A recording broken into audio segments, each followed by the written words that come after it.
प्रदेश साहू संघ द्वारा चुनाव की घोषणा कर दी गई है, जहां चुनाव 1 मई से 30 जून तक अलग अलग चरण में होंगे, जिसकी रूपरेखा तैयार हो गई है। वहीं वर्तमान प्रदेश अध्यक्ष टहल सिंह साहू इस बार चुनावी मैदान में नहीं होंगे। उन्होंने कहा है कि मैं इसी प्रकार साहू समाज से जुड़कर प्रदेशवासियों की सेवा करूंगा।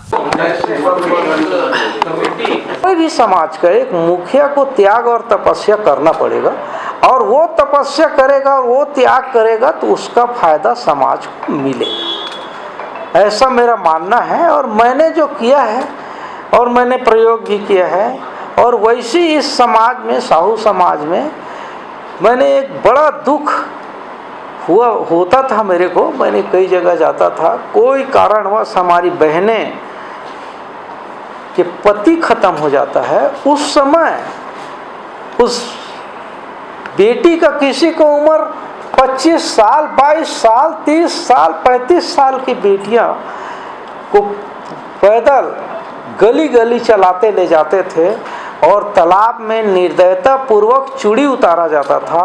मैंने उस चूड़ी उतारने का, तालाब में चूड़ी उतारने का प्रथा बंद किया।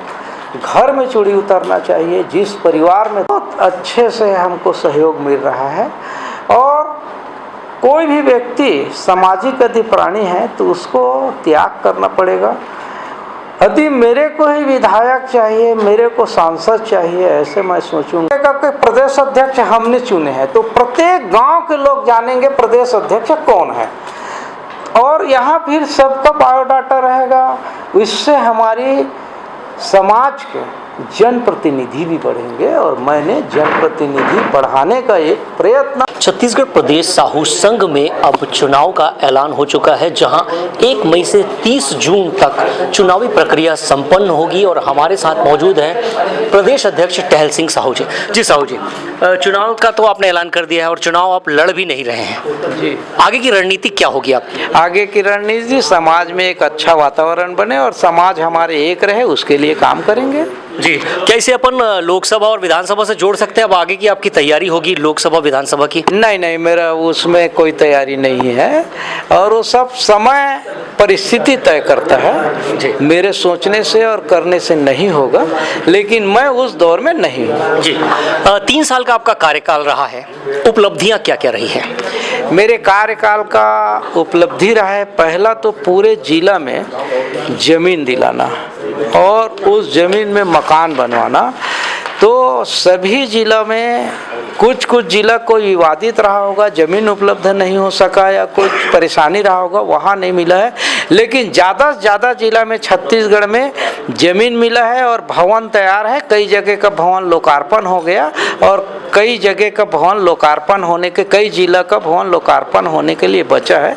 तो वो भी बहुत जल्दी, अभी 2-3 महीने में सबका लोकार्पण हो जाएगा। ये मेरा पहला उपलब्धि रहा। दूसरा उपलब्धि रहा, महिलाओं को, हमारी बहनें जब बेवा हो जाती थी, कोई कारणवश विडो हो जाती थी, तो उनको तालाब में ले जाके निर्दयता पूर्वक चूड़ी उतारने का काम हो रहा था। मैं उस बहनों को इस समाज में इज्जत दिया और उनकी चूड़ी आज घर के अंदर उतर रहा है। वैसी वो विडो माँ अपने बेटे का और अपनी बेटी का मोर नहीं सौंप पा रहा था शादी में, उसको मैंने मोर सौंपने का अधिकार दिया, और समाज ने इसको सहर्ष स्वीकार किए। इस बात की मेरे को प्रसन्नता है। मेरे कार्यकाल में लोहारीडीह जैसे बड़ा कांड हुआ, जो पूरे हल्ला था, पूरे देश का सब्जेक्ट बन गया था, वो छत्तीसगढ़ में हाहाकार था। उसको भी मैंने बहुत शालीनता से उस कार्य को किया और सभी अपराधी पकड़ाए, और बहुत सारे लोग अब छूट गए हैं। अभी वो कचरू जो ख़त्म हुआ था, उसकी मिसेज छूटी है, वो मेरे फ़ोन की थी, एक आध दिन उस परिवार में मिलने जाऊंगा, उस परिवार के बच्चों से मिलूंगा। और सरकार को भी मैंने सुझाव दिया, और सरकार ने मेरी बात को माने और उसमें अपराधी पकड़ाए और उसमें सहयोग किए। वैसे थार गांव एक है, बिलईगढ़ बलौदा बाजार के लास्ट गांव थार गांव, ऐसी कुछ गांव हैं, वहाँ एक ही परिवार के 6 लोगों का मर्डर हो गया था, और मर्डर करने वाले भी साहू था, और अब उसी घर में वो आत्महत्या कर लिया था। वैसे एक बिजली के आपदा में गांव ख़त्म हुआ था, तो वो भी हमारे समाज के बहुत ज़्यादा लोग थे। तो जहाँ जहाँ परेशानी थी और जहाँ जहाँ समाज के लोग मुश्किल में थे, वहाँ मैंने जाने का और सहयोग करने का कोशिश किया। आपने उपलब्धियां तो गिनाई, आपके कार्यकाल में ही अगर धर्मांतरण की बात करें तो सबसे अधिक हुआ है। नहीं, ऐसा नहीं है। धर्मांतरण अब ऐसा है कि छत्तीसगढ़ के, मैं बोल रहा हूँ छत्तीसगढ़ के पूरे हर समाज को एक होकर धर्मांतरण के खिलाफ लड़ाई लड़ना होगा। और मैं तो आपको पहले ही बताया, हमारे समाज के लिए अभी जो वातावरण बन रहा है, हम नीचे से ऊपर तक के ला रहे हैं, उसमें एकरूपता आएगा। और एकरूपता समाज में आएगी तो हम लोग मिल बैठ के आपस में उसको मनाया जाएगा। नशे को लेकर आपने क्या कदम उठाया? नशा प्रतिबंधित आपके समाज में किया गया है, नहीं किया गया है? क्योंकि अगर छत्तीसगढ़ की बात करें तो सबसे अधिक शराब का सेवन छत्तीसगढ़ वासी ही करते हैं। हमारे समाज में बहुत सारे धर्म का संस्था चल रहा है। इस समाज के लोग भी नशा करते हैं, मैं इनकार नहीं कर रहा हूँ, लेकिन अन्य समाज से साहू समाज का कम नशा करते हैं। समय समय में हम लोग गायत्री परिवार की ओर से, समाज की ओर से नशा मुक्ति उन्मूलन चलाते हैं और इसमें समय समय में काम करते रहते हैं। तो उसमें समाज में एक चिंतन तो है और समाज एकदम से तो बदल नहीं जाएगा, लेकिन इस समाज के सभी प्रमुखों ने एक प्रयास किया है और करते रहेंगे। छत्तीसगढ़ में अगर संख्या बल की बात करें तो आपके समाज की संख्या सबसे अधिक है और साथ ही साथ आपके कार्यकाल में लोकसभा चुनाव भी हुए, विधानसभा चुनाव हुए और नगरीय निकाय चुनाव भी संपन्न कराए गए। आपके ही समाज से आते हैं अरुण साहू जी, जो अभी डिप्टी सीएम हैं। सीएम नहीं बने, इनका कितना दुख है? समाज में उनका सीएम नहीं बनने का तो पूरे छत्तीसगढ़ के समाज को बहुत दुख है और वो पार्टी का मामला है। लेकिन अरुण साहू जी उप मुख्यमंत्री हैं और समाज के सहयोग के लिए एक पीए सिर्फ समाज के सुनवाई के लिए रखे हैं वो, और समाज के कभी भी कोई भी बात के लिए जाता हूं तो तुरंत सहयोग करते हैं। ये अरुण साहू जी की बड़ी विशेषता है और इस समाज के प्रति उनका बहुत लगन है।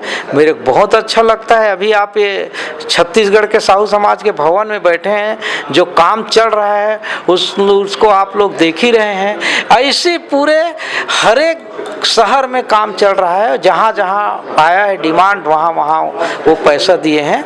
तो 15 से 20 दिन में वो पैसा भेज देते हैं। तो मैं उनको समाज का मुख्यमंत्री बोलता हूँ और सरकार का उप मुख्यमंत्री बोलता हूँ। मतलब आप खुश हैं? अगर वो मुख्यमंत्री बनते तो शायद इतनी जल्दी काम नहीं हो पाती। नहीं, मुख्यमंत्री बनता तो इससे और ज़्यादा काम होता, लेकिन मुख्यमंत्री नहीं भी बने हैं तो समाज के प्रति उनका बहुत बड़ा प्रेम है और बहुत अच्छा लगन है और समाज के प्रति हमेशा प्रेम रखते हैं। आज तक मैं माननीय मंत्री जी को कोई भी बात बोला हूँ तो एक भी बात नहीं कटा है, इसलिए मैं बहुत प्रसन्न हूँ और पूरे छत्तीसगढ़ में साहू समाज उनसे बहुत प्रसन्न है। चलिए ठीक है, शुभकामनाएं चुनाव के लिए। आपको भी बहुत बहुत धन्यवाद सर। तो ये थे प्रदेश अध्यक्ष टहल सिंह साहू, जिन्होंने अपनी बातों को बेबाकी से रखा और हालांकि ये छुपा रहे हैं, अपनी रणनीति को बताने के लिए छुपा रहे हैं, लेकिन भविष्य में लोग उम्मीद जता रहे हैं कि ये जरूर जनप्रतिनिधि रूप में